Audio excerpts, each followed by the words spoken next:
Ready, set, play. How to play the classroom game, Heads Up 7 Up.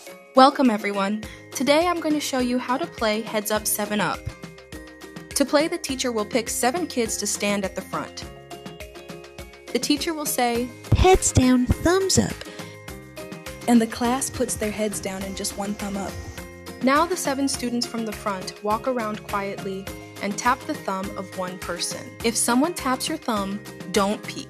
Put your thumb down so that the other 7 kids know that you have already been picked. Remember, no peeking. Once all 7 kids have touched a thumb, they go back up to the front and the teacher says, Heads up, 7 up. now the class can lift up their heads and look around. Anyone who had their thumb touched should stand up behind their chair. They get to make one guess to name who tapped them. If they get it wrong, they sit back down. If they get it right, they trade places with the person standing at the front who picked them. Now the game starts again. Heads down, thumbs up. Now my teacher will tell you the rules of Heads Up 7 Up. Here are the rules of Heads Up 7 Up. Number 1, 7 kids go to the front and the teacher says, heads down, thumbs up.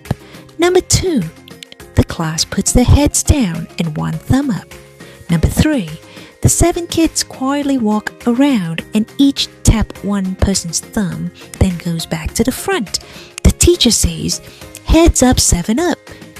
Number 5, the students who were tapped stand up.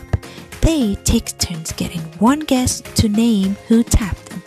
Number 6, if they guess correctly, they switch places with that person. Number 7, if they guess wrong, the tapper stays at the front. Number 8, play again with the new group. The big thing to remember is not to peek. Heads Up 7 Up is no fun if people peek, so don't peek. Thank you, everybody. I will see you next time, and you go have fun playing Heads Up 7 Up.